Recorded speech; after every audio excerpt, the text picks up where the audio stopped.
بسم اللہ الرحمن الرحیم۔ حاتم نے کہا تو اپنی بیٹی میرے ساتھ بیعہ دے تو ابھی دیتا ہوں۔ یہ سن کر وہ غضبناک ہوا اور جادوگروں سے کہا کہ اس کے سر پر پتھر برساؤ۔ چنانچہ انہوں نے پتھر برسانا شروع کر دیے۔ حاتم پتھروں میں چھپ گیا۔ تب جادوگروں نے اپنے سردار سے کہا کہ حاتم مر مٹا ہے۔ اس نے کہا کہ غلط کہتے ہو، وہ زندہ ہے۔ اگر یقین نہیں تو پتھروں کو سرکا کر دیکھ لو۔ جادوگروں نے دیکھا تو حاتم کو سلامت پایا۔ جھنجھلا کر پھر پتھر برسانے لگے۔ غرض 7 روز اسی طرح گزر گئے۔ مجبور ہو کر حاتم نے چوکیداروں سے کہا، تم نے اس موتی کا اثر دیکھا کہ میں آگ سے نہ جلا اور نہ مرا۔ جو کوئی مجھے اس تالاب میں لے جائے گا اس کو یہ موتی دوں گا۔ انہوں نے کہا ہمیں نہیں چاہیے، مگر ایک لالچی نے کن انکھیوں سے اشارہ کیا کہ میں لے جاؤں گا، ذرا رات ہونے دو۔ چنانچہ آدھی رات ہو گئی تو وہی چوکیدار حاتم کے پاس آیا اور افسوں جادو پڑھنے لگا۔ یکایک ایک کالا دیو پیدا ہوا۔ وہ ان دونوں کو لے کر تالاب میں پہنچا کر غائب ہو گیا۔ حاتم نے کپڑے دھوئے، پھر نہا کر بدن پاک کیا۔ اب جادوگر نے موتی مانگا۔ حاتم نے کہا کہ دیکھو، جب شام احمر کو مار ڈالوں گا تو یہاں کی بادشاہت تجھ ہی کو دوں گا۔ موتی نہ مانگ، یہ ایک دوست کی نشانی ہے۔ وہ ضد کرنے لگا اور غصے میں افسوں پڑھنے لگا۔ حاتم نے اسم اعظم پڑھنا شروع کر دیا، لہذا اس کی برکت سے وہ بھاگ کر اپنے ساتھیوں کے پاس آیا۔ اتنے میں فجر ہو گئی۔ بے جائے حاتم کو نہ پا کر دے لاچار خاک سر پر ڈالتے شام ان کے پاس آئے اور کہنے لگے کہ حاتم غائب ہو گیا۔ وہ نہایت غصے ہوا اور علم نجوم سے دریافت کر کے کہنے لگا کہ حاتم اسی تالاب پر ہے، اور سر تک چوکیدار نے موتی کی لالچ میں اس کو وہاں پہنچا دیا، لہذا اب اس کو میرے پاس لاؤ، میں اسے جیتا نہ چھوڑوں گا۔ ادھر وہ اپنی عیاری سے اس بات کو دریافت کر کے بھاگا اور حاتم کے پاس جا کر کہنے لگا تیری وجہ سے میری جان جاتی ہے۔ حاتم نے کہا تو خاطر جمع رکھ۔ ادھر شام احمر نے جو دیکھا کہ سر تک بھاگ گیا تو منتر پڑھنے لگا۔ اتنے میں سر تک کو ایک شعلہ دکھائی دیا۔ وہ چلایا کہ حاتم مجھ کو بچا۔ حاتم نے اسم الف پڑھ کر دم کیا، شعلہ بجھ گیا۔ پھر سر تک سے کہا کہ میرے پیچھے آ کر کھڑا ہو جا۔ حاتم اسم اعظم پڑھتا ہوا شام احمد کے پاس چلا۔ جب احمد کو اپنے علم سے پتہ چلا کہ حاتم اور سر تک ادھر آ رہے ہیں تو اپنا تمام لشکر لے کر شہر سے نکلا اور سحر پڑھنے لگا۔ کایک کالی گھٹا اٹھی، بجلی چمکنے لگی، بادل گرجنے لگے، سر تک کانپنے لگا اور بولا کہ یہ جادو ہے۔ حاتم نے پھر اسم اعظم پڑھ کر دم کیا۔ وہ پہاڑ سنگریزے ہو کر انہیں کے سر پر جا پڑا۔ 4000 جادوگر جنم واصل ہوئے۔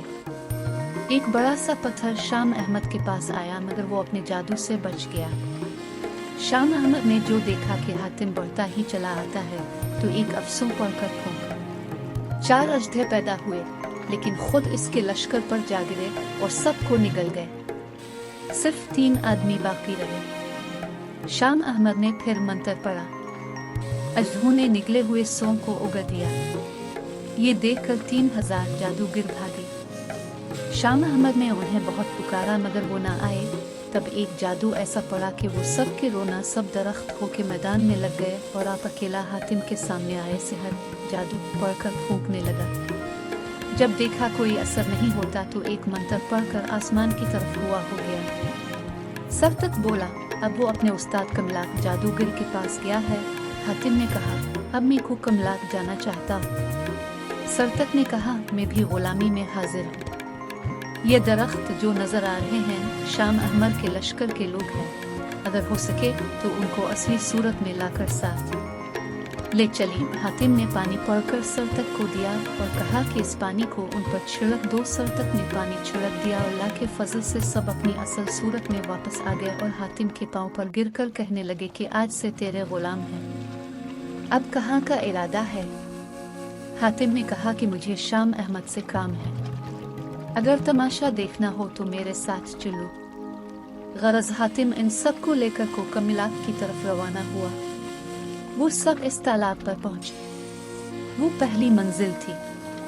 انہیں خبر نہ تھی کہ احمد بھی اسی راہ سے گزرا ہے اور تالاب پر بھی سحر پڑ گیا ہے۔ سب نے پانی پی لیا۔ پیتے ہی ناف سے خون کا فوارہ جاری ہو گیا۔ قصہ مختصر، تمام رات گزر گئی۔ حاتم پیاسا رہا، ایک قطرہ بھی نہ پیا۔ صبح کو وہ بے مشق کی طرح پھول گئے۔ اتنے میں حاتم کو خیال آیا کہ شاید اسم اعظم کی برکت سے یہ لوگ اچھے ہو جائیں۔ چنانچہ اسم اعظم پڑھ کر ان پر پھونک، سوجن اتر گئی۔ دوسری بار پھر پڑھ کر دم کیا تو ان کی نافوہے سے نیلا پانی جاری ہو گیا۔ غرض تیسری بار اپنی اصلی حالت پر آ گئے اور حاتم کو دعائیں دینے لگے۔ حاتم نے تالاب پر بھی اسم اعظم پڑھ کر پھونک۔ پہلے وہ جوش میں آیا، پھر سرخ ہو کر سبز ہوتے ہی نیلا ہو گیا، پھر کا یکساف ہوا اور اپنی اصلی رنگت پر آ رہا۔ حاتم سمجھ گیا کہ اب جادو کا اثر جا چکا ہے۔ تھوڑا سا پانی پیا اور سب سے کہا پیو اور نہاؤ۔ ادھر شام احمد جو بھاگا تو کملاک کی ڈیوڑی پر آ کر دم لیا۔ کملاک نے حال پوچھا۔ اس نے کہا کہ حاتم نے مجھے ان حالوں کو پہنچایا ہے۔ کملاک نے ایک منتر پڑھ کر اپنے پہاڑ کی طرف پھونک۔ فوراً ایک آگ نمودار ہوئی اور اس پہاڑ کو گھیر لیا۔ حاتم بھی 2-4 روز میں وہاں جا پہنچا۔